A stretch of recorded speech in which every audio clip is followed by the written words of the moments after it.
It is 1:01. Good afternoon. I'm Jackson Williams, and my Twitter has been hacked. The legend Lee Corso is calling it a career as ESPN announced today that the 2025 Week 1 edition of College Game Day will be his last.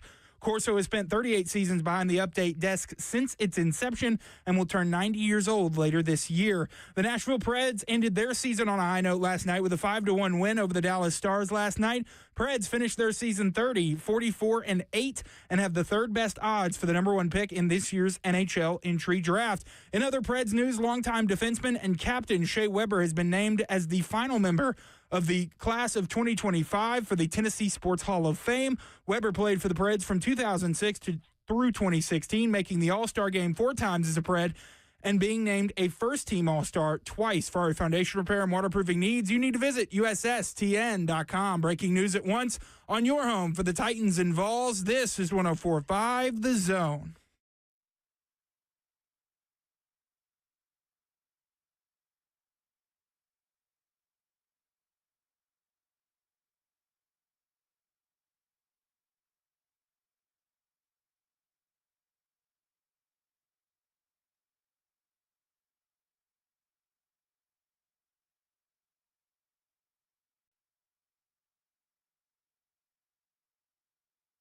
Blaine Bishop and Zach Lyons here on 104.5 The Zone, powered by all Four Seasons Garage Doors. 615-737-1045 is the number. And Blaine, Aaron Rodgers went on the Pat McAfee show today, just a few minutes ago. And he had this to say. Once I can get to it here. What did he say? Okay, hold on. Where'd it go? He's always got something good to say. He hasn't signed with anybody yet, so he's not committed to anybody. Yeah. He says kind of like his personal life. He's not committed to anybody. Well, that's not true. Who's he committed to? I'll set it all straight from the jump, he says. I'm in a different phase of my life. I'm 41 years old. I'm in a serious relationship. That's no commitment. I have personal commitments I've made and people in my inner circle battling difficult stuff. To make a commitment to a team is a big thing. Now, that sounds like a guy that's about to announce his retirement. But not so fast, my friend, as Lee Corso would say. That doesn't sound like he's about to announce it. He says, I'm open to anything and attached to nothing. Retirement could still be a possibility. So it was nothing. And I am sick of this dude being on TV. Just please retire. Well, you just got to know who he is at this point. He just likes the attention. So yes. I don't think he is going to retire. I think he's just trying to leverage this all the way to the end, whether it's with the Steelers or the Vikings. I think he's going to play, but it's always some drama around Aaron Rodgers. This is one of the reasons why I didn't think he'd be a good fit for the Titans, especially where they are with the team and even trying to groom or some young quarterback. I think he's got to go to a veteran team. I think he's trying to wait it out to see if the Steelers are going to draft a quarterback with their first-round pick. I think that's what he's looking at. He's trying to wait it out. Minnesota, with his relationship with the head coach, you would have thought that they'd go with Aaron Rodgers maybe for a one-year stint, but maybe they believe in JJ. So McCarthy, the guy they drafted, and that he's up to speed and that he can get it done. We shall see. Okay, so how much of this Aaron Rodgers stuff have you heard? I did not hear any of it. Okay, so I'm going to tell you another story. Here's another story. So we got Aaron Rodgers. For those that may not know the background on Aaron Glenn, I have read up a lot on Aaron Glenn when I thought that he was going to be, when he was interviewing for the head coaching job after. I know Aaron Glenn. Yeah. Well, I'm sure you know Aaron Glenn. Yeah. But one of the big things he said was that I can sit in front of a player and tell you if he's the right guy for my team. And at that point is for his defense. He can sit there in 10 minutes and tell you. So the reason I bring that up is because of this story. And this is Aaron Rodgers on his last meeting with the Jets. Listen, that was an interesting 2 years, to say the least. I figured that when I flew across country on my own dime there would be a conversation. The confusing thing to me is I went out there, I meet with the coach, we start talking. He runs out of the room. I'm like, that's strange. Then he comes back with the GM, and I'm like, all right. So we sit down, and I think we're going to have this long conversation, and 20 seconds in, and Aaron Glenn goes, you sure you want to play football? And I said, yes. And he said, we're going in another direction. So Aaron Glenn sat in front of him one-on-one, and like Aaron Glenn is known to do, knew within minutes Yep, and that, what he was. and that's all. That's why I said we're evaluating, at least for me, from afar. But when you get down and sit down and get to talk to somebody, you know instantly what you're looking for, and if he's not it. Yep. And it's easy for people who are good at, judging people Right. on a 1 minute or maybe probably 15-minute sit down. And if he didn't want to humble himself and be part of the team instead of be outside of the team, then it was a no-go. And you know what? When you're in football and you're a coach, you kind of want to start off on a clean slate. Yeah. So he was already on teetering water there anyway, even going into the meeting.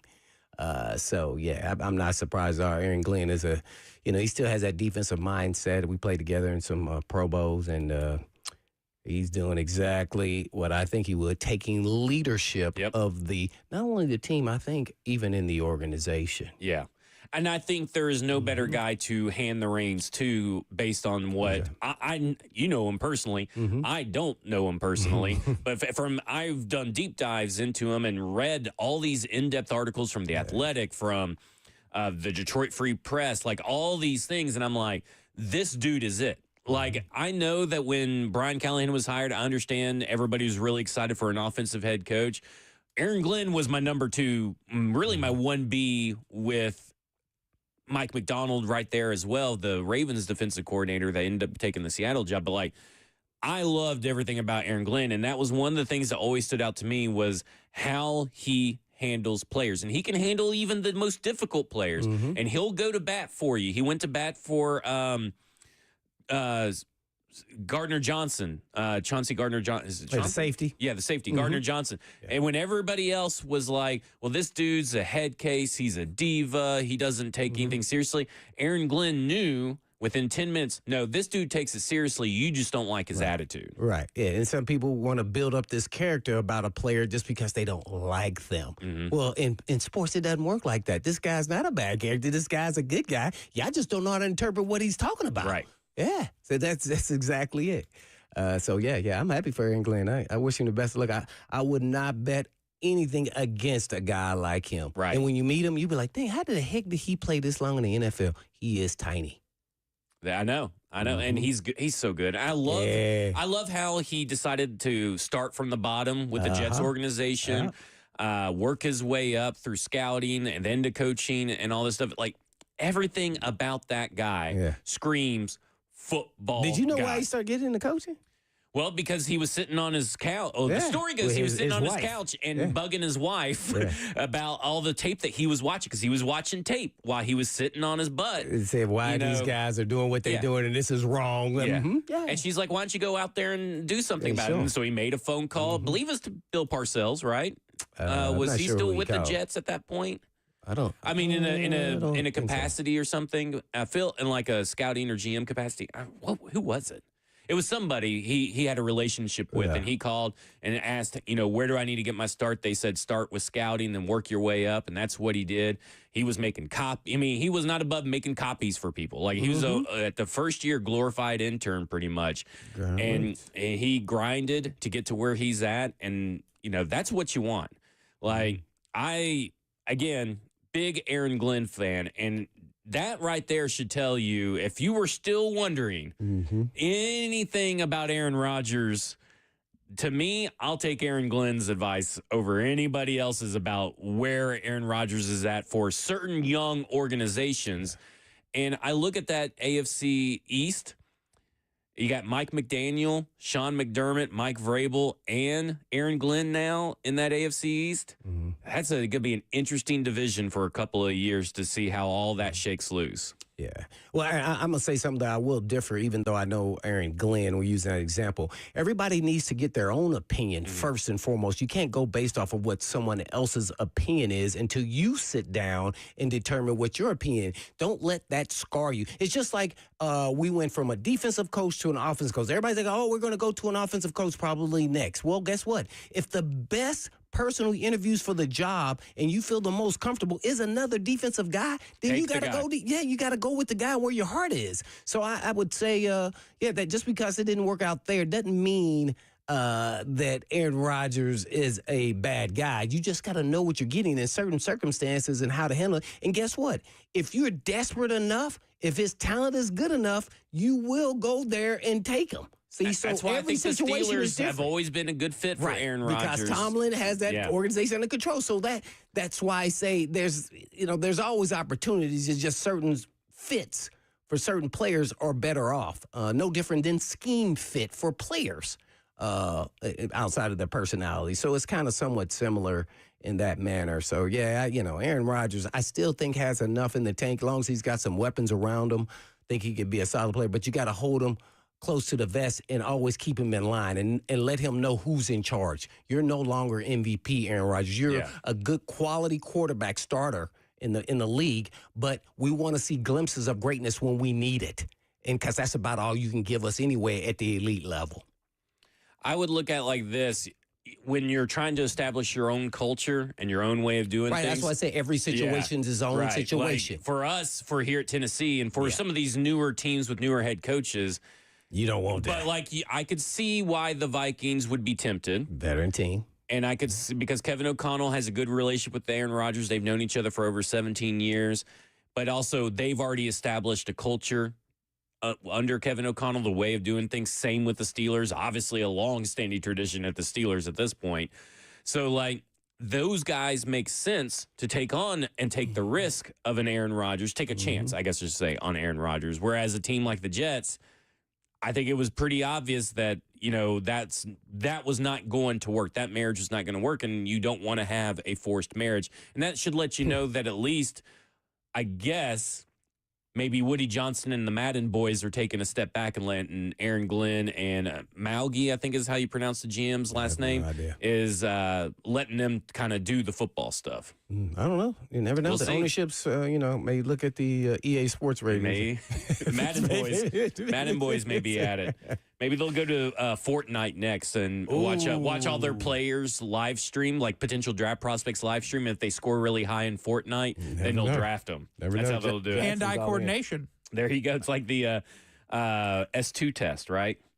All right, when we come back, we'll talk about the latest of UCLA and Nico and all the drama going on there. This is Cover 2 with Blaine Bishop and Zach Lyons here, 104.5 The Zone.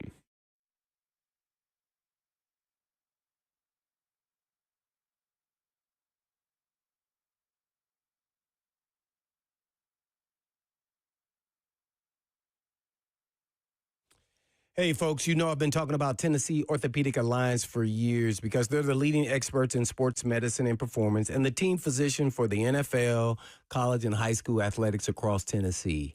And TOA provides sports medicine coverage to more high school and college sports teams than any orthopedic group in the state of Tennessee. They have 29 locations throughout the state and over 100 physicians throughout Middle and East Tennessee to take care of all your musculoskeletal needs. And TOA has 11 urgent care locations with walk-in availability 7 days a week. They offer direct access to sports medicine and performance, physical therapy and nutrition, personalized rehabilitation plans to enhance mobility, reduce pain, and improve overall physical function for patients recovering from injuries and surgeries. And TOA also offers sports performance training, a specialized program designed to enhance athletic performance and provide tailored training solutions for athletes at all levels. So please check out their services at TOA.com. Yes, that's TOA.com.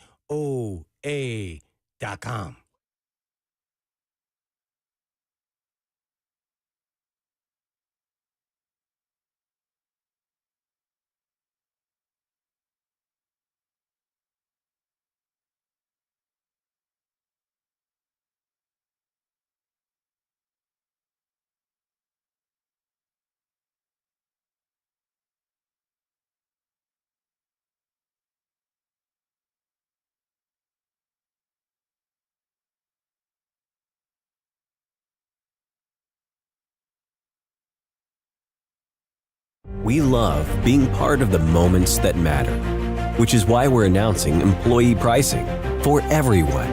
You pay what we pay. Employee pricing at Two Rivers Ford. Locally owned, American made.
Cover 2 with Blaine Bishop and Zach Lyons here on 104.5 The Zone, powered by all Four Seasons Garage Doors. 615-737-1045 is the number. Learned a new word today, Takeuchi. It's not pronounced Takuchi, like I initially thought. I'm not involved in that. Because the reason why I say that is because the 2025 NFL Draft is almost here. Stay tuned to 104.5 The Zone to get all the latest news and info each day leading up to the draft. Thanks to Parman Tractor and Equipment. Download the 104.5 The Zone app and take us anywhere so you don't miss anything. Then tune in on April 24th and 25th to hear every selection thanks to Parman Tractor and Equipment, your authorized Takeuchi excavator and track loader dealer. For more info, visit 1045thezone.com. Oh, man. You really got a kick out of me saying Takeuchi. Oh, because it caught me off guard. I was over there. I was like, oh, my God. I about fell down. I couldn't believe it. That can't be right. And nobody could tell me if it was pronounced anything else. Well, I'm definitely not the person to be telling you I'm not correcting anybody on pronunciation. Jackson tried to tell me it was Takakuchi. And I'm like, there's not another K in there.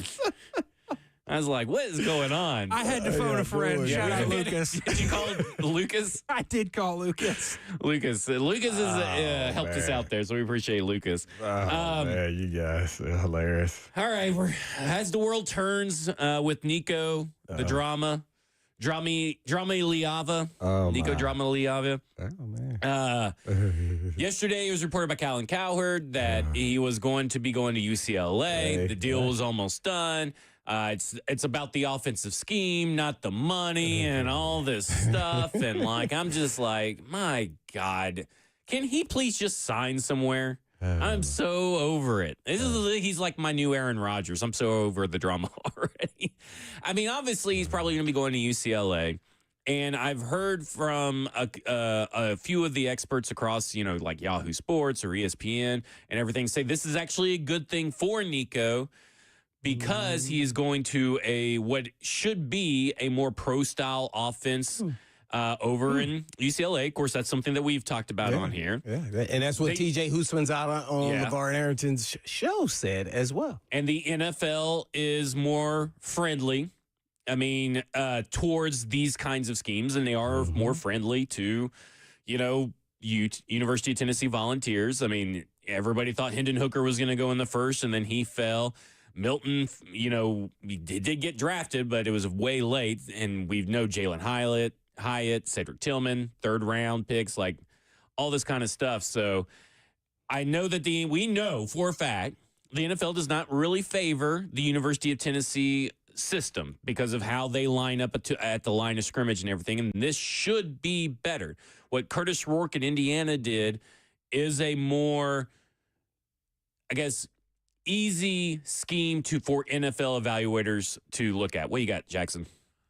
I think Tennessee, I don't think anyone thought Hendon Hooker was going to go in the first round. A super senior coming off an ACL tear? I mean, if you guess you blacked out all that offseason because, everybody was talking about that he was going to go in the first round. I mean, there was a lot of people saying that he was going to go in at the tail end. I never saw that. I never believed it, but there was a lot of people that thought that he was going to go in the tail end of the first round. I think without the ACL tear, he's probably an early second. Well, but again, it's all about the translation to the NFL, too. And none of these guys have translated very well to the NFL. The Detroit Lions would rather bring in a high school football coach as their backup in the playoffs. Former NFL player. He was on the team last year. It was just a year. He hasn't played in a while. A year matters in the NFL. Oh, man. I think it was that year, actually. That was his first year out. Was that his first year out? Right? It was. Yeah, so he wasn't. He was out the majority of the season. But there's something to that. I don't know what they see, but Hendon Hooker could have been a Heisman Trophy candidate in that final three based off stats and everything else. I don't think I never saw any reputable person, maybe fan bases, that said he was a first round projection. Teddy Bridgewater hadn't played since 2022. 2022. All right, so it was a year and then another year and a half. So. But, yeah, it was a former guy that was on their team, so they were very familiar with him. Mm-hmm. But that shows you what they thought of Hendon Hooker, to be honest. It was really kind of interesting, like, whoa, what is going on here? And now they're trying to backtrack and say that they really love Hendon Hooker. So I'm wondering where that came from after the fact. So I don't know. It was kind of interesting. But, it's the NFL has certain things about when they're evaluating that they can't see, and I think that's the issue. Great college scheme with Heupel, but until that starts manifesting itself to the NFL, which I don't know if that ever will. I mean, it's been a while, right? Look at BYU; Yeah. it's the same kind of system, and you look at a guy like, remember, Kendall Wright struggled with adapting to an NFL offense. Now he did some good things because of his athletic ability, but he struggled adjusting to the NFL as well. So it's been going on since BYU days, and I don't even know who you reference. Who's Kendall Wright? Kendall Wright, Tennessee Titans wide receiver. No, I know. I'm talking about. You said BYU. He went to BYU. You said BYU, right? Where did he? Oh, I'm sorry. That's what I'm saying. Baylor. Okay, sorry. so you excuse. I got confused. No, I was like, I'm thinking BY Baylor. Yeah, he went to Baylor. Sorry. Yes. Okay, now I was like, Art Briles is Baylor right? too. I didn't know if it was a confused. different Kendall Wright. I was thinking quarterback. I was like, whoa, No, I had a brain fart. That was all me. Gotcha. But Baylor, yeah. Which they said that a lot of people are rumoring that Baylor's quarterback, who is that he may go to Tennessee or something? I don't know. Oh, yeah? I have no idea. It was Baylor. My bad on that one. Let's go to the phones and go to Tommy. Well, Tommy, what you got? I'm easily confused. Thanks for taking my call. I don't know where Nico got his advisors, and I might be wrong about this, but the worst state in the country to live in as far as taxes is California. They have a state income tax out there. So whatever money he might get from UCLA, he's going to get taxed to death on that. Mm-hmm. And I just wondered what y'all thought about that. Thanks. Yeah, I mean, obviously Tennessee has no income tax. So anywhere that he went without with an income tax was going to be more expensive anyway. We don't know what the numbers are or anything quite yet. We'll see, what those look like. California does have, for anybody earning more than $1 million, 13.3% state income tax. Well, I could say this, if the reports are true, he wanted to be in a pro style and maybe even more protect himself. Mm-hmm. What's more valuable, getting taxed a little bit more, a lot more, or your safety and your health? See, so we don't know how they weigh that. At the end of the day, this was about money, but it was also about Tennessee didn't think he deserved that money. Yeah. So it seems like to me in this whole equation, I think Tennessee is looking for a villain. And why does it have to be a villain in Nico? Guess what? It's like a jilted divorce. You have now divorced him. Leave him alone and worry about who your quarterback is. Yep. Because right now, you don't know who your quarterback is. So I could care less what Nico is doing. Like, who cares? Like, at the end of the day, whether he goes to Canada, sits out a whole year, doesn't play, doesn't get less money, more money, it didn't even matter. At this point, you need to worry about your house. Your house is, how can we get a quarterback? And right now, we haven't heard nothing. And I said, by the way, that the NCAA is going to be watching them because they have to steal somebody. Here's what's going to really happen. They're going to help other people, quarterbacks, get raises. This is what's going to happen. And they're going to be right back where they started. And guess what? They're going to have to warp speed and get these quarterbacks that's on their roster ready. Because I think it's going to be a tough sell to take somebody from another team. Because here's what they're going to do. They're going to take that back to their school and go, hey, what do you think about this?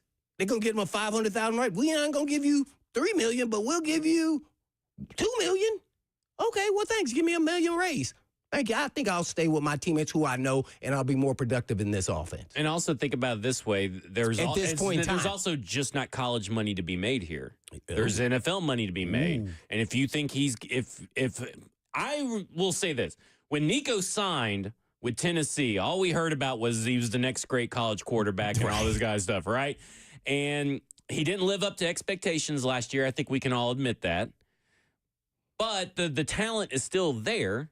And so if the talent translates in a different pro-style offense that the NFL values more, who's going to make more money? Is he going to make more money in the long run by going to UCLA, or just more money in the short run by staying at UT? Yeah.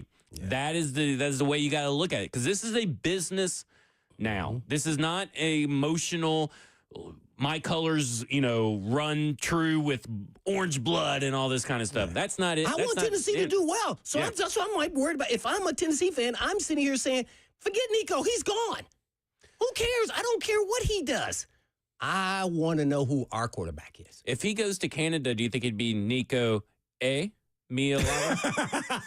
Thank you. No, I'm here all week, everybody. Like that's what I'm trying to emphasize is how much I just really would care about what happens with him. Best of luck to him.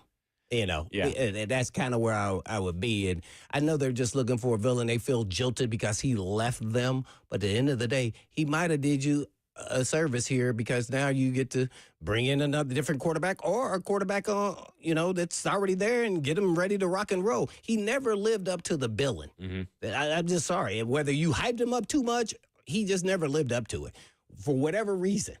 I don't know. I'm not in their meetings and I'm not at their practices and developing and all that. But at the same time, if you really believed in him, they would have stepped up the plate and met in the middle somewhere. And that did not happen. So move on. Yep. Let's go to Colt, who wants to talk about the Tennessee Volunteers. Colt, you're on with Blaine and Zach. Hey, guys, real quick, how crazy is it that we're not that far removed from Jeremy Pruitt being fired and a big NCAA investigation over, a few $100s in a McDonald's bag to now we're talking about $1.8 million being a pay cut. That's just crazy. And then the last thing, Zach, I gotta call you out on it, man. You're getting way too much joy out of watching Tennessee suffer through this Nico stuff. I thought you were an undercover Tennessee hater, but maybe you're a blatant Tennessee hater. I am definitely a blatant Tennessee hater. I'm a blatant all other SEC school hater. So except Alabama, right? And Ohio State and sometimes Michigan. Notre Dame. A lot of hate in that heart, Zach. Listen, I'm an elite hater. But I hate everybody equally except for Alabama and Memphis. Okay. All right. Well, Hendon Hooker was never going to be in a first rounder. Even the craziest Tennessee fans never thought that. But y'all have a good day. Hey, thanks. Thank you. Yeah, I would say that the craziest Tennessee fans definitely did. But Mel Kiper, I think, had him as his number something quarterback. I think his last mock draft had him going in the first round. I'll have to look that back up because there were a few people that really talked about Hendon Hooker going in the first round. I swear I am not making that up. Well, let's look at that quarterback draft class, shall we? Yeah, because if somebody was saying that, I went and watched Hendon Hooker versus Ball State when they was waxed him by 50, and the deep comeback was like, that is not going to work in the NFL. Not high. He didn't have that kind of orange strip. But his accuracy and leadership and how to run that offense was top notch. So that meant his mental was top notch. He had Hendon Hooker. He had the Rams trading up with Kansas City to get Hendon Hooker. This is Kiper? Yeah. In the first round? In the first round. Yeah. What date was this? This was the day of the draft. Oh, my gosh. It was his final mock draft. This is why I do not follow the mock drafts. Who the hell is Mel Kiper? Yeah, there you go. Who said that? It was Jim Irsay or Greg Tobin. Yeah, it was Greg Tobin. There you go. All right, let's go to Steve, who wants to talk about Nico. Steve, you're on with Blaine and Zach. Hey, guys. How y'all doing? We're doing pretty good. I tell you what, this kid gets anything less than what he had, he going to be a mad human being and his daddy the rest of his life, deservedly so.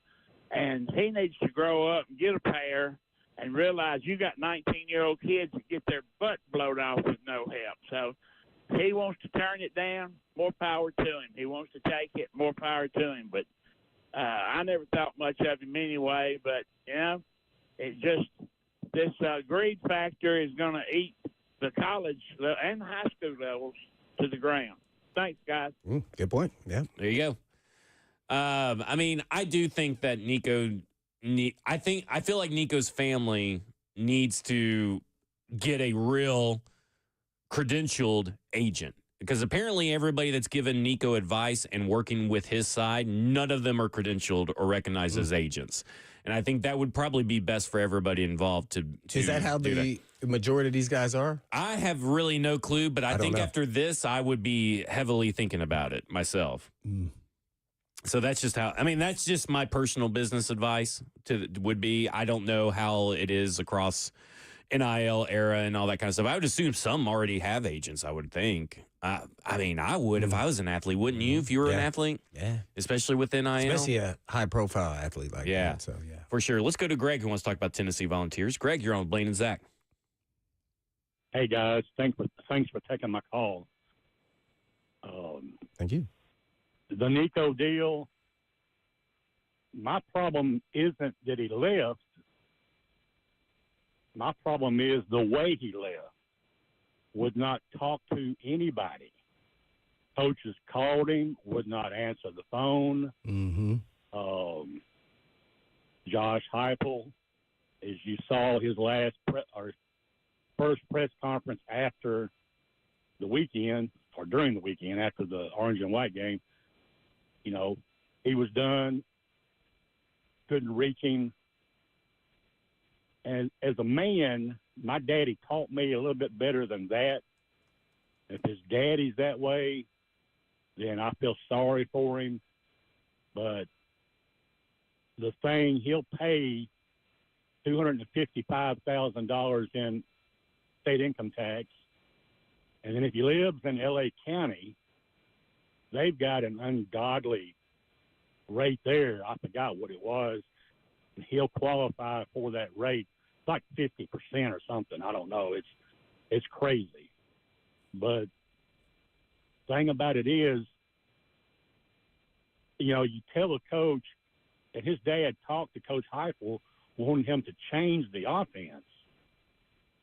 And my problem was, and going back and thinking about all these games I watched him play, guys, go back and look at some of these games where he scrambled, and when he got close to a defender to tackle him, he looked awkward as everything. I mean, he was like he didn't know how to do all of that stuff, how to make sure he's not blasted.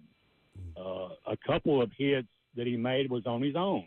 You know, they brought up, cracked a helmet. Well, that's his fault. It's not the offensive line's fault.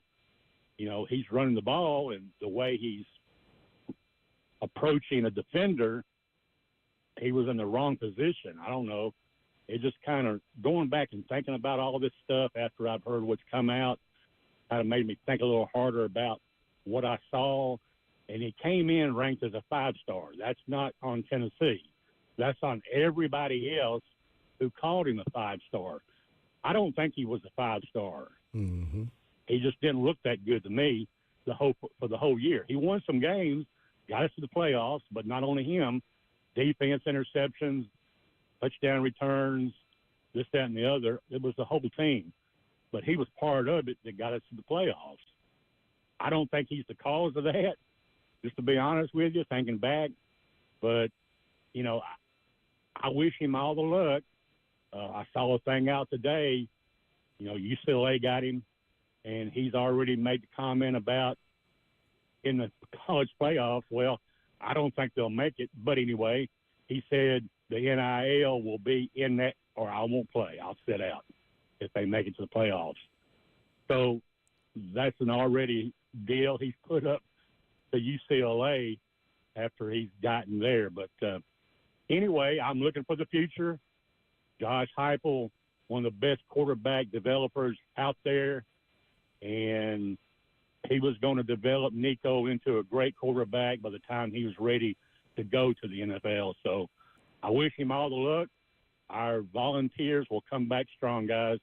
Thanks for taking my call. Y'all have a great day. Thanks, Greg. Appreciate it. A lot to unpack there. What stood out to you? I forgot what all he said. I didn't understand what he was talking about the playoffs. He's talking about when he was with Tennessee? I think so. I think it kind of because he brought up UCLA, then started talking about that. Yeah, so I think that's what he jumped was talking around about a little bit there. But I don't know. What if this? Let's just do a curveball. He just made me think, man, you know what? Maybe Nico's going to move to wide receiver. Oop, got you. The Jalen Hurd route. Yeah. Never know. Maybe that's this. He said, this quarterback stuff not me. I gotta go watch him play volleyball now. He be jumping out the gym. He was an elite volleyball player. That means he's an elite athlete. The dude can jump. You saw him sky. Like, just imagine me guarding him and then trying to. He's gonna win. I saw him. He Not now, posted but back then. some volleyball tape, and it was crazy. He's really talented at volleyball. Man, Let me ask you all a question, and maybe this is also a question for the callers. Do you guys consider Heupel elite quarterback developer? I mean, I'm serious. It depends on what you mean. Well, I mean, everybody says that he develops all these great quarterbacks, and he's a great quarterback recruiter as well. And I mean, maybe there's some truth to that part. I would say he's a great college quarterback developer. Okay, so you do think that he develops these quarterbacks? When they spend time in his system, you can see jumps from year to year. You saw a huge jump in Hendon Hooker from year 1 to year 2 in his system. Joe Milton, even though Joe Milton I didn't think had a great year in 2023, you saw the improvement from what we saw in 2021 and in spot starts in 2022. I just think there has been proof of concept that he may not develop the best NFL quarterbacks, but in terms of college quarterbacks, I think he develops well.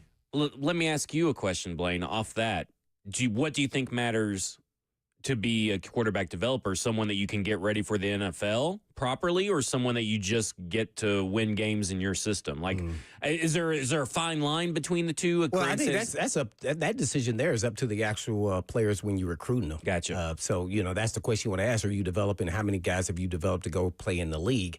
His job is to win games and develop it for college. Gotcha. So I would say there is some difference there in that equation, and so far, we haven't seen too much of that. Who did he develop? Who was the quarterback there at Missouri when he was there that 1 or 2 years at offensive coordinator? Who was it? And I'm trying to think where he's gone to at different places. I know he developed someone at Oklahoma there years ago. Different scheme and system. He wasn't a lead guy there, but there's definitely saying that I could say that he is. I can't say he's a whisperer, but he definitely develops quarterbacks in the college level. Maybe it doesn't prepare them for the pro ultimately at the highest level, but they definitely improve while they're there in college. Well, when we come back, we'll get to more of your phones. We got Darren, Kenny, and Wesley on the line. This is Cover 2 with Blaine Bishop and Zach Lyons here on 104.5 The Zone.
Did you know Eurofix has a very different business philosophy? They have staff for their locations with more staff than the average auto repair shop, just so they can be ready for when your emergency pops up out of nowhere. Have you ever noticed how hard it is to get a right now appointment for a vehicle repair? Well, some dealers can be more than 2 weeks out just to get a freaking appointment, but not Eurofix. Eurofix has been offering quality repairs that beat the dealer without the dealer pricing since 1999. Plus a 3-year nationwide warranty and the staff to fix your car right now. So if you're tired of waiting forever to get your car into the shop, then call Eurofix. Owner Aaron Stokes says we will never be too busy for our customers. We're here to take the pain away, and we mean right now. And Eurofix repairs all European cars. And Eurofix says yes to speedy repair when others can't or won't. Family owned for 26 years. And all you have to do is just give them a call at 844-EUROFIX. That's right, 844-EUROFIX, or you can visit them online at myeurofix.com. That's myeurofix.com. But always tell them Blaine said you.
Cover 2 with Blaine Bishop and Zach Lyons here on 105 The Zone, powered by All Four Seasons Garage Doors, 615-737-1045. Before the break, you were talking about Missouri quarterback under Josh Heupel. A couple people in the chat came up with it, but also Drew Lock was the guy, your boy, Drew Lock.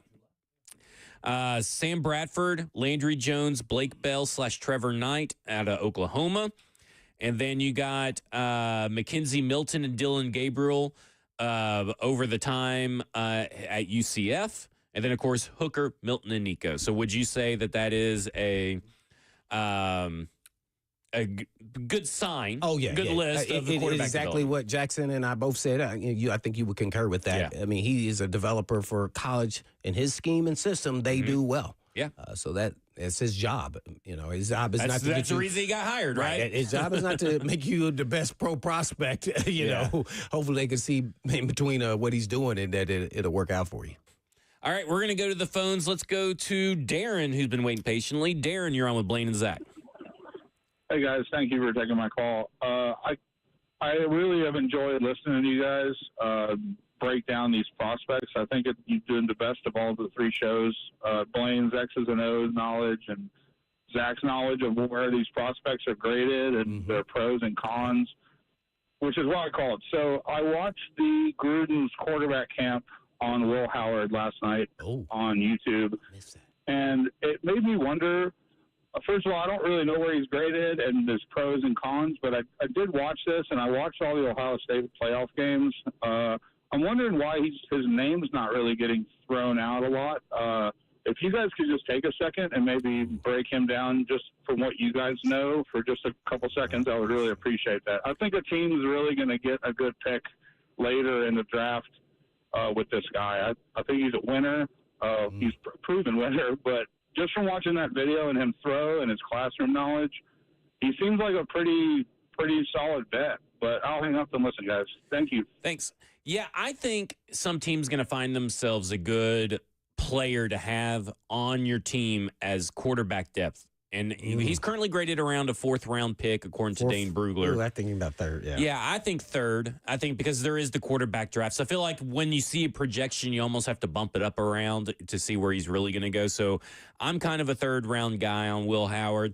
I think if you're looking for a leader, a guy who's going to come in and put the work in, do what is asked of him to the best of his ability, I would take the chance of Will Howard. Like if I was a team like the Rams and I got Matt Stafford, if I walked away from this draft with Will Howard, I'd be very happy if I'm the Rams because I think that him and Sean McVay, because of his combination of he's got the physical skills, he's got the intelligence, and he's got the mental resiliency that would mesh so well with Sean McVay, that would be a really good spot for him to land.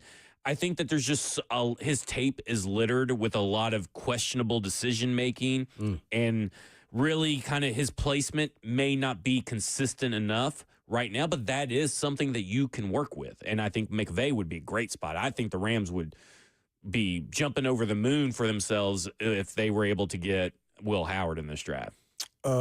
Yeah, I think he comes into the league as a backup, but eventually becomes a starter. I really like what I see about him, not diving into a lot of tape. We got to look at his stats first. Let's start off there. He was a 73% passer rating, 4,000 yards, 35 TDs, 10 interceptions. He's a mid-round guy. He's big, he's strong, ideal NFL looking NFL quarterback. I would say that. He improved his efficiency throughout his career, especially when he got to Ohio State from Kansas State. He was a transfer there. I know a lot of people talk about the age. I think he'll be almost 24 when he gets into the league. But I think his potential fit is, to become, his physical traits tell you that he can become a starter. Will he be an elite starter? Probably eventually never. But I think there's something about him that I like, and I think I like the blue-collar way about him. It's nothing special, but he does everything you're supposed to do as a quarterback. Exactly. So, and so it's hard to say why people aren't talking about him more.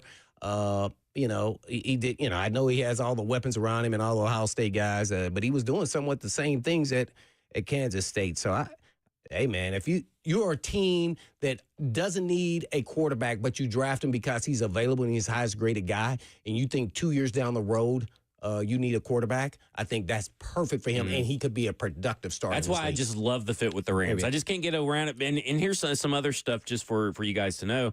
He set the Kansas State record for career touchdown passes from 48, and he broke C.J. Stroud's single-season Ohio State completion percentage record, and with his 73.1%, like you were talking about.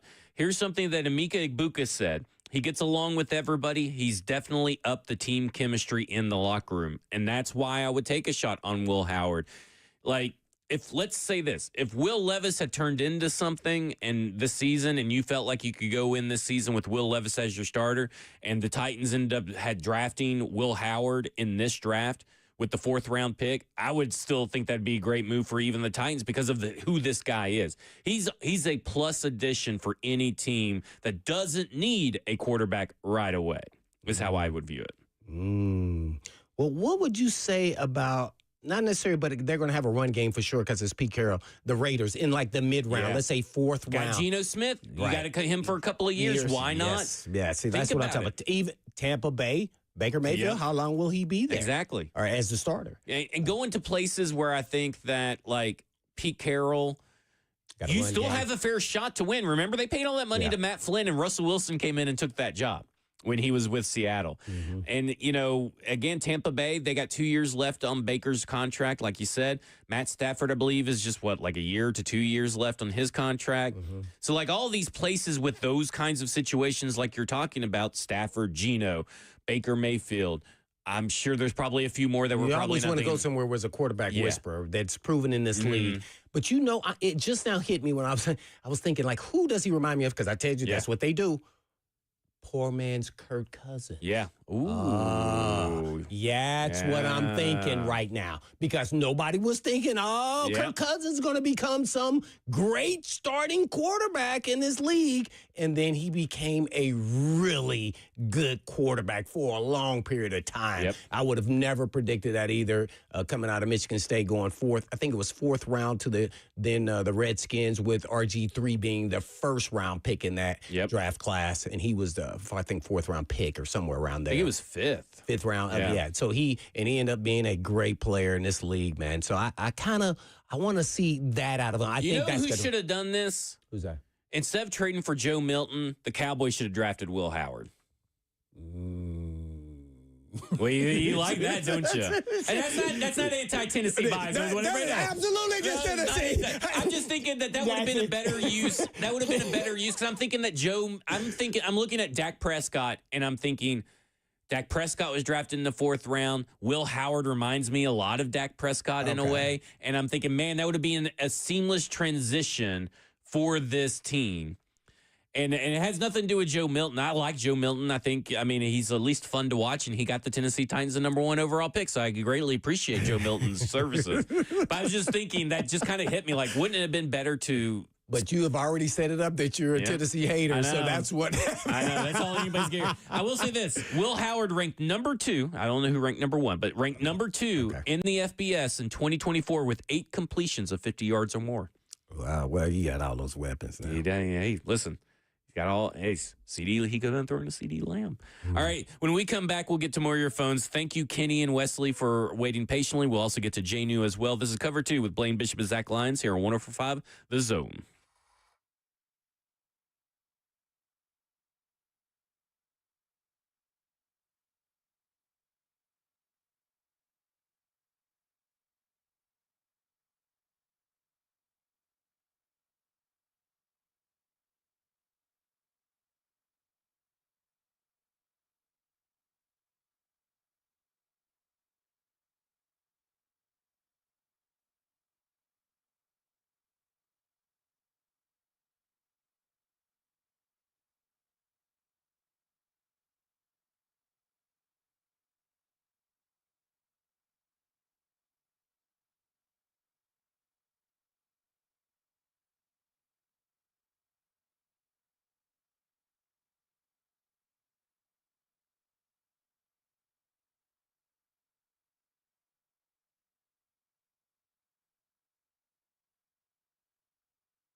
It is 2:01. Good afternoon from the 104.5 The Zone Studios. I'm Jackson Williams. In broadcasting news, the legend Lee Corso calling it a career as ESPN announced today that the 2025 Week 1 edition of College Game Day will be his last. Corso has spent 38 seasons behind the update desk since its inception and will turn 90 years old later this year. The Nashville Preds ended their season on a high note with a 5-1 win over the Dallas Stars last night. Preds finished their season 30, 44, and 8, and have the third best odds for the number 1 overall pick in this year's NHL entry draft. In other Preds news, longtime defenseman and captain Shea Weber has been named as the final member of the 2025 Tennessee Sports Hall of Fame class. Weber played for the Preds from 2006 through 2016, making the All-Star game 4 times as a Pred and being named a first-team All-Star twice. For all your foundation repair and waterproofing needs, you need to visit USSTN.com. Breaking news at once on your home for the Titans and Vols. This is 104.5 The Zone.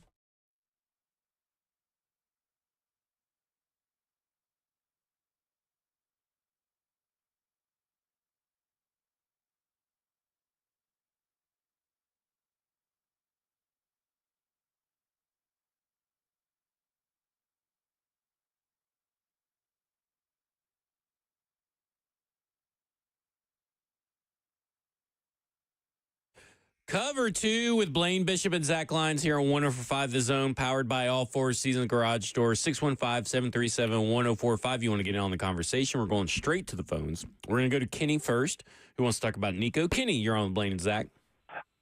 Yes, sir. This morning I was listening to another radio show on satellite radio. Okay. And, of course, it's Chris Childers and Rick Neuheisel. Rick Neuheisel called his son, who's on the staff at UCLA, and he asked his son, is Nico coming out there? His son said he don't know anything about that. Now, of course, we know who, Coach Neuheisel is, and I think if he was coming out there, I think that he wouldn't have put that out there. So you think that I guess clarify. It doesn't matter what I think. Okay. The only thing that matters is I don't think Coach Neuheisel would have put that out there if he was coming out there. Okay, so that's what I was trying to get clarity on. I couldn't. I just needed to get that. So I agree. I agree with you. By the way. Thanks for the call, Kenny. I do agree that. I think the UCLA deal's almost done. I would assume. Now, listen. It may not matter because he lost the quarterback competition, but there's a recent Notre Dame quarterback that just entered, Angeli, just entered into the transfer portal. Do wonder, at one point, Nico was kind of floated out there. Notre Dame could be it. I do wonder if maybe they're thinking, okay, well, Nico's price tag may have came down or this or that, and maybe they're going to go after Nico too. You never know. But I think UCLA is where he wants to be. Yeah. I feel like it's pretty much a done deal, whatever the price is going to end up being. But yeah, I don't know if just hard. Marcus Freeman, I don't know. Desperate times, desperate measures. You just never know if you believe in their system what he can become. But it is a pro style system, so yeah, it will be. That would be really interesting. But I'd be stunned if he'd go to UCLA. Yeah, me too. Let's go to Janu, who wants to talk about Nico. Janu, you're on with Blaine and Zach. Hey, guys. Long-time listener, first-time caller. I just want to start off with the Lee Corso thing. Hate that he's leaving, but he's had a great career. I've been watching him since I was 10. Ooh. The second thing is about Nico, and I want to speak Nico because I'm a fan, and I want to speak from the perspective of his camp, of my thoughts.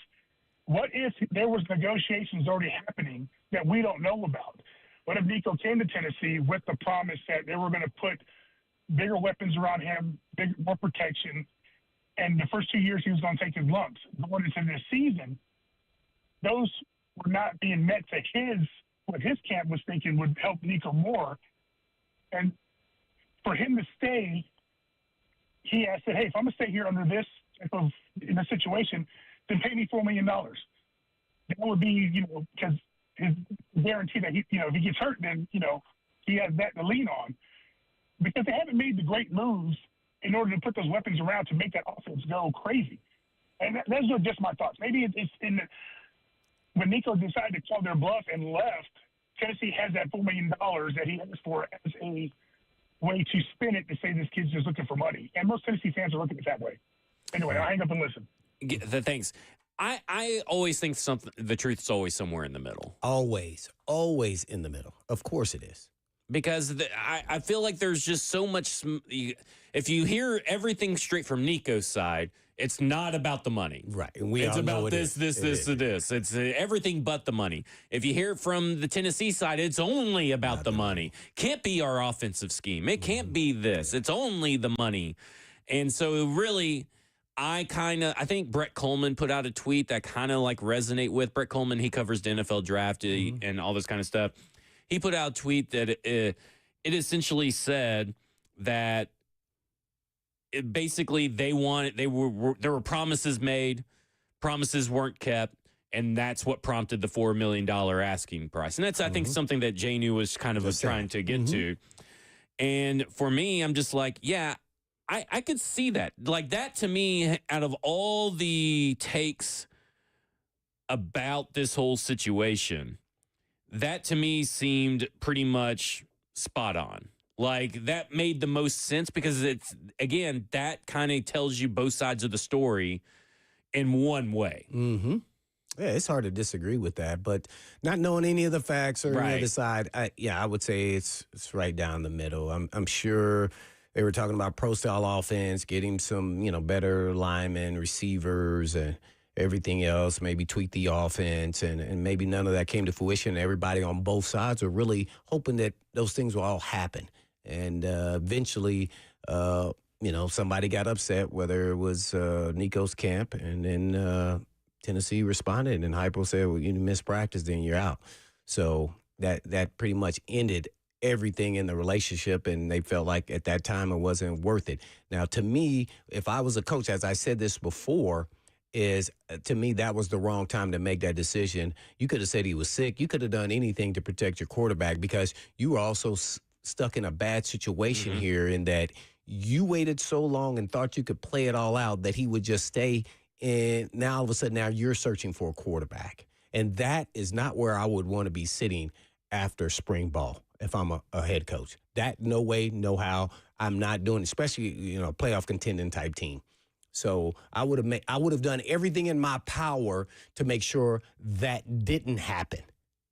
I want Tennessee to do well. So I go, that's what I'm making sure that doesn't happen. With all this around, you asked me for money during the playoffs and all this, I would have made sure that didn't happen. I'm with you. And to me, if you should have wilted and met him in the middle, if it was about the money at that point in time, if we're talking about now. If you weren't and you knew you were never going to, then you should have stopped that in the tracks right after that playoff game. You got him for that game, and then you said, after a week evaluating the film, no, we're moving on. And then you could have got you a guy in the portal. So now you're stuck, and there's not a lot of options except you're poking around on other programs, which is legal. But guess what? Now they're watching, and I wouldn't want that. I don't like that. And I got to bring somebody in with my system that is tough to learn and get acquainted with all my players. So that's why I said they're going to be sitting here, and one of these guys that's on the roster probably is going to be the starter. That's kind of how I view it. Let's go to Houston, who wants to talk about some football. Houston, you're on with Blaine and Zach. What's up, guys? What's up? You got it. Just wanted to kind of build on what you were just saying with Nico. I kind of feel like, if you really like the kid, you would have, just kind of like have the negotiations. You didn't really have to throw him out there like that. I kind of feel like Josh Heupel might not even like them like that. I kind of feel like there were times in the season last year where he would, kind of like take the ball out of his hands and just run the ball. Like Oklahoma comes to mind, Arkansas, Ohio State. It's kind of like he would quit on them because, he maybe wouldn't like the right read. Maybe he would overthrow a deep ball. I just feel like if you like the kid, you would have like made it work. Right. True. If he would have performed, they would have liked him. Then they would have come up with the money. Yeah, I mean, exactly. At the end of the day, so you knew that immediately after the season was up. To me, Coach, especially Hypo, I'm sure he sat down and watched that game a whole week in a row, weeks, and said, dang it. He didn't give us, he never turned the page. And I'm talking about the entire season, not just that game. Yeah, I'm with you. And so that's why I say it's more on Tennessee because the worst case scenario, you never want to be searching for a quarterback at this point in time of the season. That wasn't going to happen. Because everybody's like, let's talk McIntyre, Merklinger, and possible portal grabs. Well, possible portal grabs. I mean, I don't want to grab anybody in this portal, to be honest with you, because these guys you're going to have to go poke a guy that's not in the portal. Yeah. So now we're talking about you got to go get somebody else to start, and you got to give them a raise on whatever they're making. Yep. And then they can leverage that and then get themselves a raise, and then you're still stuck in the same spot. Yep. What you got, Jackson? I think the Oklahoma game, the ball was taken out of Nico's hands. Mm-hmm. I don't think the ball was taken out of his hands. In the Arkansas game specifically, the game ended with the ball in his hands. The Alabama game, he was able to throw a game-winning touchdown. I feel like the ball was never taken out of his hands except in the Oklahoma game, his first SEC road test. So what brings this about? You making this point? Would you have made a decision after the season that he was no longer the guy? Based on what the alleged info that we have to work off of, which is the asking for money before the playoff game and then asking for money before the portal closed. I would have made my decision in the winter. Yeah. Right. And see, that's what I keep saying because I don't want to be sitting in that chair where I don't know who my quarterback is. I will say this. That is not going to happen. If I'm going to be a head coach and I'm going to stand by something, that was not going to happen. I will say this. I don't know why it's happened, but maybe it is a hypo thing. But I was very surprised because everybody talked about, well, if Nico leaves, this could be a mass exodus through the transfer portal. And we're here through 2 days, and the only person that's left is a backup safety named John Slaughter. He's the only other guy that entered the transfer portal. So whatever Heupel's selling or Tennessee is selling, most of these players seem to be right now buying. So, well, to me, that's a little overrated, and here's why I say that. All the guys who were going to enter the portal in December, they were all thinking that Nico was going to leave, got paid. So those people are no longer, I got my bag. Yeah. I guess that's true. I guess that's true. When we come back, we'll talk about some tight ends. We haven't talked about tight ends yet, so we're going to talk about some tight ends and do the Tennessee Titans need one? How high should they draft one? This is Cover 2 with Blaine Bishop and Zach Lyons here on 104.5 The Zone.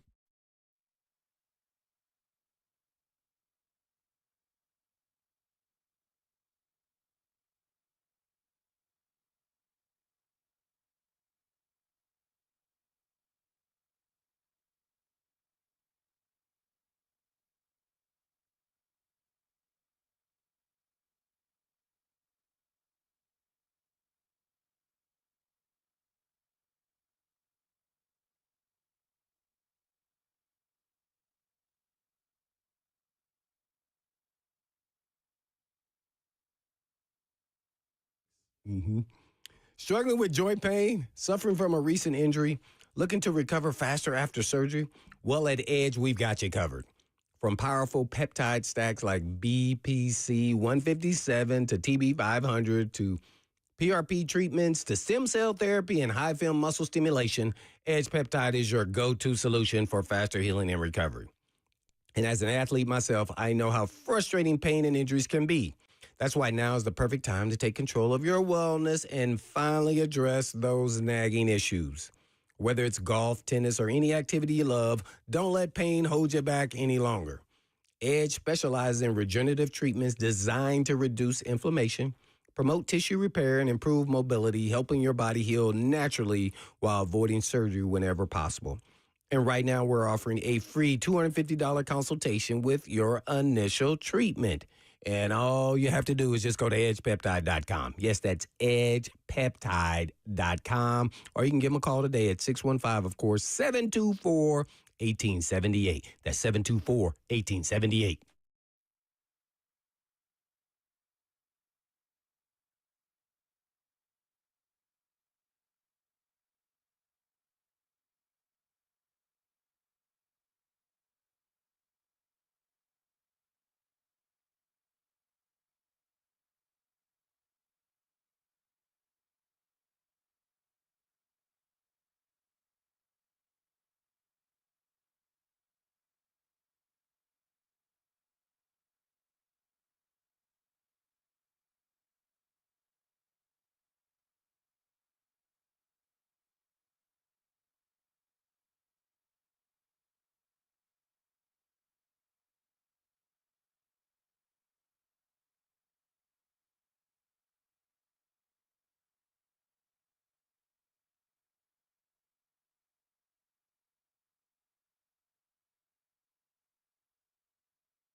Cover 2 with Blaine Bishop and Zach Lyons here on 105 The Zone, powered by All Four Seasons Garage Doors, 615-737-1045. And we're continuing on our prospect draft talk.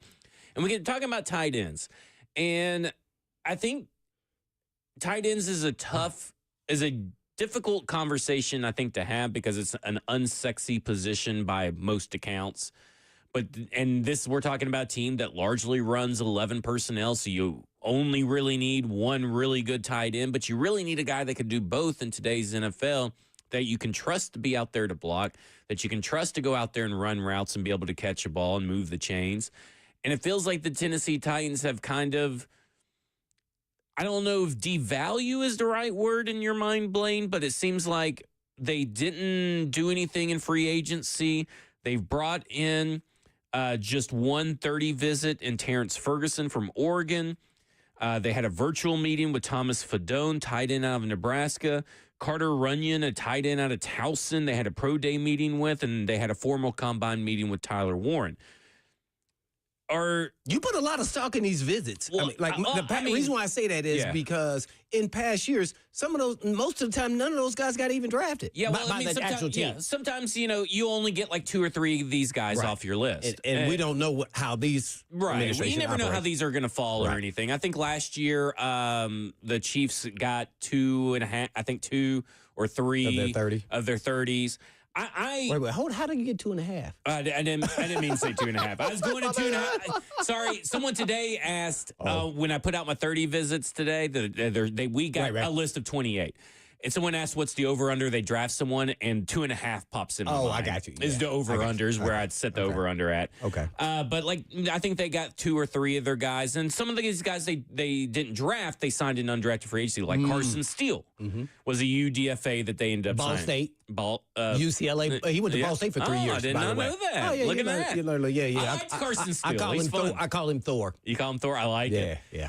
But I think the reason I look at these, because, let's talk about Kyle Williams for a second. Now, he's a wide receiver out of Washington State.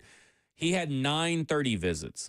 Now, you may think, well, that means he's going in the second round because all these teams are interested. No, it is not. But Dane Brugler was recently on with Justin Mello and Justin Graver on Music City Audible, and you know what he said the reason was for all those visits? What?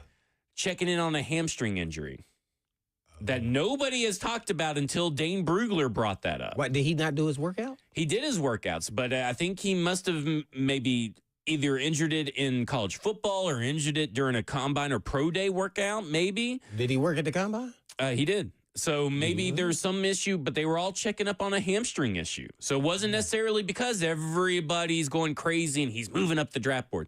But that's just an example of what these visits are for. So I wonder if he did in working out afterwards, and then maybe he did. His agent kind of told people, hey, he's kind of recovering. He can't do any individual workouts because his hamstring is tight. So, that's what those 30 visits were all about. Gotcha. So some of these aren't I don't put a lot of stock in them.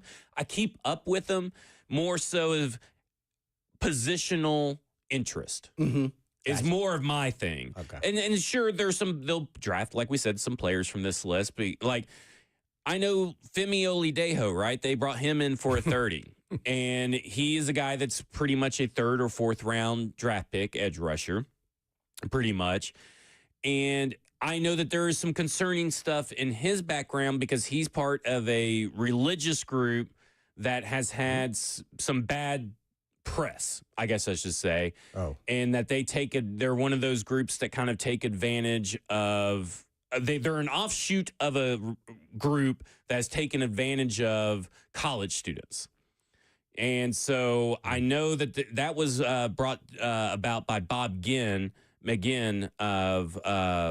during his research. So I do wonder if maybe stuff like that is used. The Luther Burden concerns, the James Pierce concerns. 30 visits are to get someone in front of you and really find out the truth, not just anonymous sources. You get what I'm saying? Okay. But I look at the tight ends, and they didn't go in free agency for a tight end. We never really heard them linked to one. We've only seen them show interest that we know of in 4 tight ends in various forms. So I wonder how much emphasis they really are going to put on tight end this year. And I wonder if, and I'm not saying they have to do it in the second round, the fourth round, but at some point, I feel like they really do need to draft a tight end at some point. Why, you don't believe in the Titans they have? Not really. I mean, Josh Wiley has done completely nothing. Chig, I like Chig, but he only tends to show up 8 games a year. Mm-hmm. And he's not a plus. He's not a terrible blocker, but he's not a plus value in blocking. Mm-hmm. And so, and then so you say he's a receiving tight end? Yeah, I would say so. I mean, what was his numbers? Didn't he catch 50 balls? He caught 50, something like that. Somewhere maybe around 43 there. or 48. True.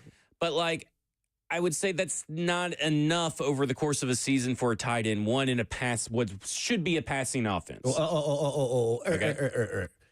I remember looking this up. I may be off by a little bit here, but through the past times Callahan was the OC, whatever that ever means, with the Bengals, most of the time the tight ends only call about 50 balls. And most of the time those guys were subpar players, but league average. Well, right. They're below league average tight ends. Oh, I would say they were starting. I mean, yeah, I mean they were starting, but I mean, like if you're ranking the 32 tight ends, well, their offensive style to me didn't predicate that you're going to use a tight end with a high draft pick, let alone as a weapon. Yeah, because they never used them. Now you could say to your point they weren't elite. Well, how many teams have elite tight ends? And they've tried drafting them too, and they don't. But I mean, like at some point you have to, I'm looking for upgrades, I guess I should say. Do you think this tight end room needs an upgrade? See, here's where you're going wrong. They do need an upgrade, but not this year. Not this year. Because the priority is, well, we got enough to get by with them. Where do we have holes that we can't get by? So let me throw this out there to you, though. Where's the holes that we can't get by? Pass rusher, wide receiver. I mean, we can go down the list, and tight end is not at the top. As much as we want upgrades, that's the tough decision that has to be made on draft day is, okay, we can do an upgrade here, but guess what? Is that a priority right now? No, I'm not saying that it's a priority, but I do think that let me toss this back at you. What does that mean? We've heard building through the trenches. Yeah. They don't have a guy that can get in from the tight end position, get in there and block. They usually have to roll out John Ojukwu or Jalen Duncan in a jumbo package. Wouldn't you think that part of building through the trenches is maybe getting a high-end blocker that can also catch the ball? With a draft pick? With a 5th or 6th round draft pick. Not this year, Not this year? Why? I need dynamic players. You know what? I can go get a blocker? As a veteran sitting at home for minimum, sitting on this couch right now, I can bring in for a blocker. I need impact players. Now, if you want to take a tight end high, now then that's on you. That's okay. Okay. But he's going to impact my roster immediately. They're not going to do that. They need other needs before that. Pass rusher as well as wide receiver, and we can go down the list. Yeah. So that's why, as much as I love this group of tight ends, by the way, this is a real good, solid group. So to your point, maybe 5th round, they do get a blocker. I would personally go after a blocking tight end. Would you go after a receiving tight end at all? I would have to think about it. Because wouldn't you think that would be the best friend for, a young quarterback? I really I don't know if Chick could be relied on to be that guy. I think I would try to make it through this season. Yeah, you would just try. You would just hope Chick maybe takes the leap. Yeah, I would hope. I'm not necessarily. This is only his 3rd year. Disagreeing with that. Yeah. I mean, you could disagree. I just 4th year. This is last year. Yeah. I just, man, it's hard. I like some of these guys elite, and then I go, man, I'm gonna spend a draft pick on a tight end, man. When we have so many holes. Yeah, that'd be a hard pill to swallow because I personally don't think that they'll pass. Like if Colston Loveland, for whatever reason, 1st round grade, tight end falls at 35. I don't think they will pass on him. And to me, it's just like, man, that is a huge risk to take if you're the Tennessee Titans. To pass on Loveland? To draft Loveland. Oh, talking about at 35? Yeah, to draft Loveland when you have all these other needs. Now, he is a plus add in the receiving game, and he is a good blocker. But again, you're ignoring wide receiver and edge, which are and like you have said, way more pressing needs. But I have this sinking suspicion that they're not going to pass on Colston Loveland if he falls. And that scares me a little bit. Well, watch this. Okay. Where do you have Loveland ranked? I have him in my top 20 players. No, I mean in tight end 2. Tight end 2 Tyler behind Warren. Warren. Okay. I do not have him there. Okay, who do you have as your tight end 2 then? I'd assume Tyler Warren's your tight end 1. Yeah, Tyler Warren. There's no question about that. And guess what? I do love Loveland. Yeah. But guess what? One thing that I always say that I want in my players, versatility. He is a wide receiver. And I don't know how much he will be like dominant like I want him to be. So I pushed him down a little bit. It just, for me personally, I like players that can do multiple things unless you're special. He could be eventually special, but you're going to laugh at me. And I don't care. Remember I talked about that TCU receiver? Yes, Savion, or Jack Besh. Yeah. So you got him as your tight end too? He looks just like him, except he's just bigger. He's 6'5". Yeah. Right? They look the exact same player. And so for me, I have to run an offense where I'm going to highlight that player. Yeah. And I don't think they highlight that player with an extended tight end. And if you go back and look at Callahan's offenses, they never hardly ever extend the tight end. They go with 3 receiver sets. They don't extend the tight end very often. At least we got to see it last year. How often? I mean, Chig moved around, so I don't think they'll highlight him. So I'm thinking about the Titans and what they run, and so I wanted to put my guy at number 2 is Harold Fannin Jr. from Bowling Green. You can laugh at me all you want to. No. 6'4", 240 from Bowling Green. This guy is he's got speed. His athleticism is off the charts. He's no different than the other 2 guys. I'm still saying he's second round, by the way. Yeah. I'm not saying he's a first rounder. He needs to add some strength in his blocking, just like most of these guys. There's still some upside there. But when I saw his run after catch, there was parts of me that I thought even he was better than Warren at times, because Warren is just so much more powerful and he has a little bit of wiggle to him. This guy had way more wiggle to him, and I his vertical, everything, he was off the charts on some of his numbers. I just thought he was really, really all around potentially could be on the upside a better player. Now, it may take him longer to get there, and he's not probably as good as Loveland as a receiver, but I told you when I'm looking at receiver, here's why I keep going back to this. When Loveland's in the game, I know they're passing. See, you know who Loveland is? Ertz. See? Fannin. I go, I don't know. He can do both, and he needs to improve on blocking. But so I want the all-around guy. That's why I love Warren. Warren was an unstoppable force. So he was fantabulous. But I loved it. I watched the Notre Dame game all the way. Again, I watched it live, and I just was like, oh, my gosh. He was incredible. And I also like Arroyo from Miami, the U. Yeah, he needs to work on his blocking as well. But there's some other tight ends that were high. Mason Taylor from LSU, Terrence Ferguson, who, to me, a little more all around. I want to see more blocking, but he kind of fit the mold of what I was looking for. Yeah. And all around tight end. Some guys like specialists. Yeah. I'm not a specialist guy like that. So I like, he fit the bill. He kind of got nicked up a lot, but he ran with vengeance. All of them need to improve on run blocking, because that's not what's going to get you drafted. It's your pass receiving numbers and catches and everything else. And also in the backdrop there, I feel like Arroyo is kind of more 3rd round, 4th round. So they may be able to get lucky and get a player. Do you take them in the 4th round? If you take let's say, pass rusher and you pass on receiver in the 3rd, I'm going based off what they have now. Yeah. In no 3rd round, do you then take a tight end, or do you go after that receiver or a Kyle Williams guy who may be still available in the 4th round? Yeah. And see, that hence then leads me, no, I'd rather go wide receiver in this scheme and system. I'm with you on that. I'm definitely with you on that. I like Harold Fanning Jr. I would have him probably as my tight end 3. Yeah, I did initially. I've changed it. But when you look at the metrics, let's look at some metrics that translate to what you're talking about. Harold Fanning Jr. is the 2nd best run blocker in the class. Yeah, but he was solid. He has the highest yards per route run with 3.77. Now, the reason why yards per route run matters, it's one of the more translatable stats from college to pro that dictates that someone is going to be pretty good. When they're in college, they're typically that, plus his athleticism and all that kind of stuff. You should all translate to Harold Fanning Jr. You're right. At the Senior Bowl, he kind of came to the middle of the pack. Elijah Arroyo was the better of those. Boy, they both stood out, but yeah, you're right. That's a guy that you can probably polish. You add some weight to him, he would be very good. A guy that I think that if I was looking in the 6th round, okay, I know there's 2 guys in the 6th round, 5th round that kind of like float my boat. Yeah. Jackson Hall's out of Georgia Tech.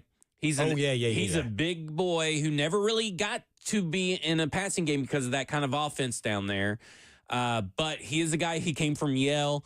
He's transferred to Georgia Tech. He is a brute. He is a guy that's going to go out there and just knock someone and put someone in the dirt. And I like my tight ends that can do that. And then another guy is Jalen Conyers out of Texas Tech. He's also a bigger guy, got a lot of athleticism. He's a guy that also not really a run block. I mean, he's got the highest run block grade, but I do think that he's got a little bit of violence to his game, but he's got a lot of untapped potential as a wide receiver as well. So those are 2 guys that I look at and I'm like, okay, 6th round, if I'm also looking for guys that could possibly play special teams too in some form of fashion to fill out something in the tight end room, to fill a hole there and to, put something on special teams, I could see a couple of those guys right there. You said Hall's right at Georgia Tech. Yeah. Now, I'm with you. I would love for the Tennessee Titans to be able to get Elijah Arroyo if he somehow, and I don't think he will, if he fell to the 4th, I don't know, Blaine, he may be the best player available, even out of the wide receivers, and I'm pro wide receiver, and I will say he does.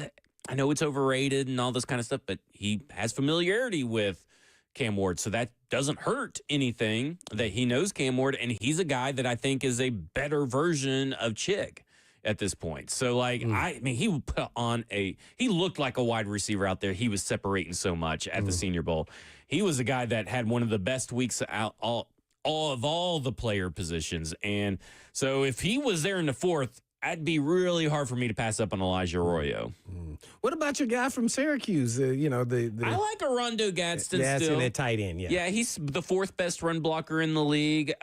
He's very reliable. He's just not dynamic, but I would, again, 6th round, I'm be okay with that. All right, I'm going to go with local flavor here. Okay. You may not have heard of him. I just want to throw him out there. I give him, late round guy. Okay. Maybe. I'm hoping. Ravenwood's great. Jake Brickenstool from Clemson. And I remember watching him in high school. Yeah, like fifth to 6th round, but we all know everybody can't go in the 5th to 6th round. So he's a receiving tight end. See, so here's why I don't go all pretty good pass blocker on receiver. Too. Right? Yeah, good pass blocker. What grade did you have on Kincaid that went to the Bills? Oh, Texas Tech. And where has he been in this league? Yeah, see, that's true. He was a wide receiver. Yeah. I mean, receiving tight end. Yep. And that guy you thought was going to be, he was going to be automatic, an impact. Well, he does, but then he really doesn't. Yeah. So that's why I get nervous when you get just a specialist who's just kind of that, guy who split out as a tight end. Sometimes it works, and sometimes it doesn't. So that's what Burns. I like Jake Brennanstool, though. Yeah, he was a guy that really played wide receiver in high school. He moved into tight end, and, naturally he did really well in college there at Clemson. Coming out this year, it's a tough year for tight ends. It's a deep class, in my opinion, for tight ends. You get a quality player, and so hopefully he'll get drafted. So I got to bring that up there. I will say this, Elijah Arroyo, just real quick before we go break, Elijah Arroyo, Terrence Ferguson, 9.1 yards after catch per reception for Elijah, and 9 yards after catch per reception for Ferguson. That's Ferguson. The top 2 right there. Yeah, and I I'm big in the yards after catch as well. Okay, yeah, Ferguson. They listen. I know that may not matter. I know you've been bringing him up. That's what made me go in. They brought him in for 30 visits. Did they? Yeah, they did. Oh, okay. So there we go. When we come back, we'll get to your calls. We got Keith on the line as well. He wants to talk about the Tennessee Titans offenses cover 2 with Blaine Bishop and Zach Lyons here on 104.5 The Zone.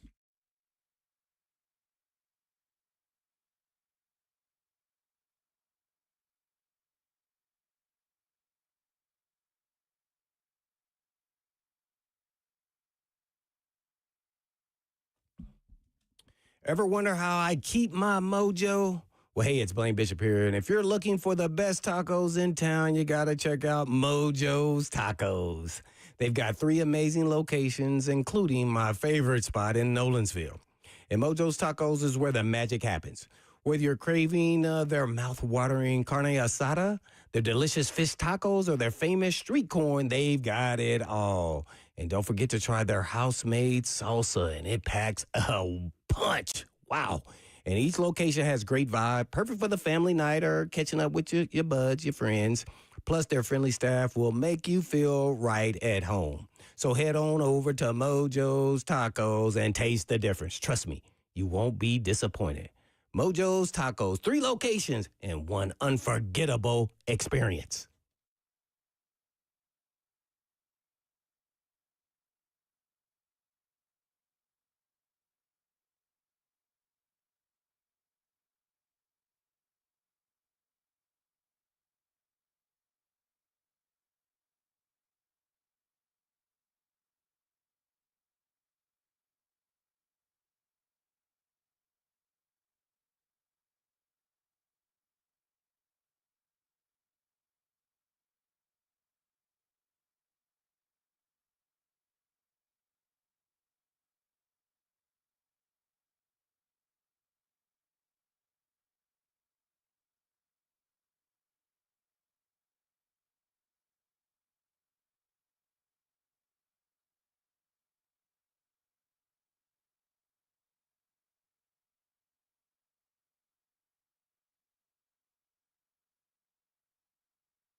Two Rivers Ford announces employee pricing for everyone. Every tradesman, every dad, every rising star. You pay what we pay. Two Rivers Ford. Locally owned. American made.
Cover 2 with Blaine Bishop and Zach Lyons here on 104.5 The Zone, powered by all Four Seasons Garage Doors. 615-737-1045 is the number.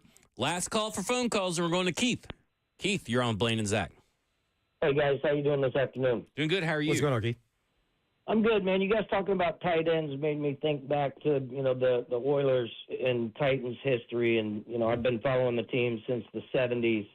And Blaine, when you came into the league, did you get a chance to play with Warren for your first year? Yeah, 1 year, yes. Yeah. So, historically, this franchise's success has been based on power running games, right? And going all the way back. Other than those 4 years under Jack Pardee where they ran a run and shoot and just threw it around the field and had some good running backs back then, Lorenzo White at the time.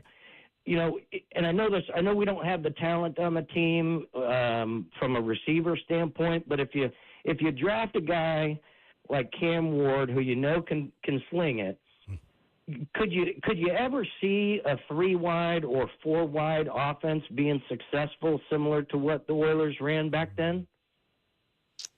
Oh, that's a good question, Keith. I guess, right? There can be success in that way, but I think the best you get is your 11 personnel. Yeah. I think that's because I don't think you want to give the illusion of, well, you're obviously passing the ball as much as you can. In the NFL because of the talent level there.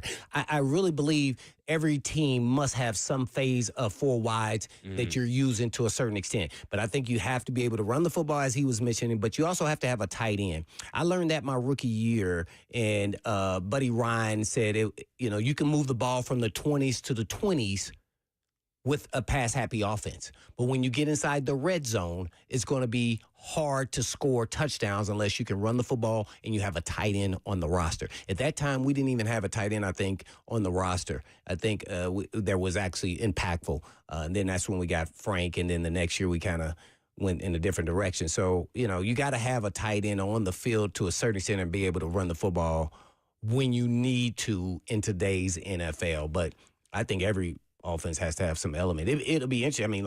Especially with the RPO action and everything else. So, I think you can, but don't rely on that as your base as your offense. So, looking at 4 wide receiver sets or more. So, either 4 wide receiver or 5 wide receiver sets. Bring up some stats for me. The most that any team ran one of those personnels was 0-1. Which would the 0-1 personnel, so 0 running backs, just 1 tight end. And that was a 3% rate of Denver Broncos, and they only did 30. That's 32 plays.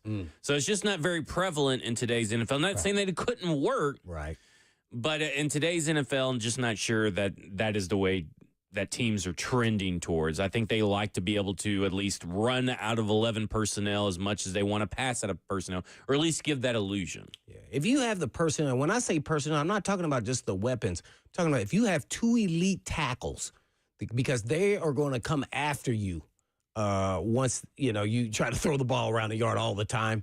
You're going to put your tackles in a really tough bind, and they're going to start coming after you because they in the league, all the guys can play man-to-man. So they're just going to be like mano-a-mano, and then you're going to hold on to the ball, and then you're going to get your quarterback killed. That year we ran the run and shoot, our whole deal was, when learning the 46 defense, different style than today, but is if you're going to throw the ball around the yard, we're going to see the second-string quarterback. And out of the 16 games we played that year, and I was not a starter until week 10, is we saw, I think, 12 backup quarterbacks. So they go after you when it happens in the National Football League. Yeah. And you don't want to get your start, especially with the money that the starting quarterback's making now. You don't want that guy not on the field. It'll be a big difference. So that's probably why that's still going on today. Interesting, though, because college is kind of transformed that. NFL throws the ball more. There's no I formation like it used to be. But, man, you would have thought it would have evolved even more so towards the other way than not, and it hasn't. Yeah, I think it's just exactly what you say, putting the quarterback in as – you don't want to put him in precarious situations a lot of the time. Yeah. And that it's – you got to protect your most valuable asset, I guess you could say. Okay, Jackson, I'm going to propose an idea to you, and it's about your boy, Jalen Ramsey. I'm listening. Yeah, you are listening. I want to get your take on this as well, Blaine. What if the Tennessee Titans did a second-round pick swap with Miami to get Jalen Ramsey, bring him in? Because we don't know where this L'Jarius Sneed trade is going to end up, or L'Jarius Sneed, I guess, charges, a civil suit is going to end up. But you also kind of need a safety. And maybe you move. Asante Samuel Sr. has said that maybe you move Jalen Ramsey to safety. Yeah, I saw him tweet that a handful of days ago or whatever it was, 3 days ago. But let's say you trade 35 for Miami's 48 and Jalen Ramsey. What do you guys think? Mad scientist or stupid? We'll let you go, Blaine. Well, he's asking Jackson. I'm asking both. Well, first and foremost, I'm not paying my safety $25 million. Gotcha. I think that's what he's making now, or whatever the number. It's a high number. I think the new team has to pay $21 million. Or whatever. But it's still a lot. Yeah, and then I don't know the situation with Sneed.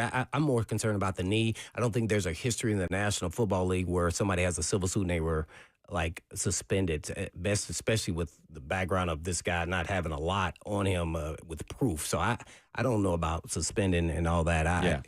I would say I'll be more concerned with the knee. I just don't know at this point in time I'm trading a pick when I could actually just go draft a guy. This year for me, I don't want to give up clout. And I love me some Jalen Ramsey. I don't think I would be doing that. All right. What about you, Jackson? Am I being too greedy if I would ask? Here's what I would do. It's a future pick maybe in 2027. A second-round pick swap. Okay. The Titans later of the fourth-round picks. Okay. For the Dolphins second, the Dolphins third, and Jalen Ramsey. Yeah, I think because this is a capped-up move for them. Oh, that's true. That sure is a lot. You'd be taking advantage. How old is Jalen Ramsey now? I think 30. he's about to be 31, though, I think. He turns 30 in October. Oh, I thought he turned 31 in October. Oh. Or 31 in October. You're right. I am right. Yeah, I'm always right. Boy, geez. Boy, I love me some Jalen Ramsey, but nah. Is that too rich? I think it's too rich. I think you're going too far with it, but I love the initiative. So I don't want to damper your creative and innovative spirit, but I do think it's too rich. All right, let's go to Evan, who wants to talk about Jalen Ramsey. Evan, you're on with Blaine and Zach. Hey guys, love hearing y'all talk about this. Definitely interested to see what Blaine thinks about this when it comes to the move to safety, but there's just one big, huge issue. I mean, it makes sense, but his contract.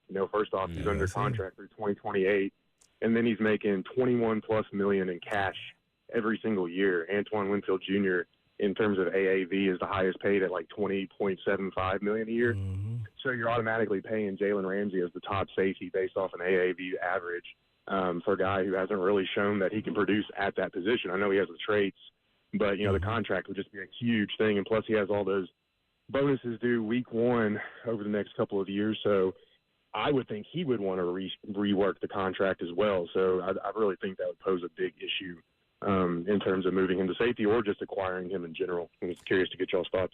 Evan, I think that's Blaine's big sticking point. He went into detail, though. That was excellent. You went into great detail, more detail than Blaine did and than I did, so we appreciate it. But Blaine's big holdup, it's too expensive, too rich for my blood, and Blaine I love would say. him, but you can't love them over what's best for the team.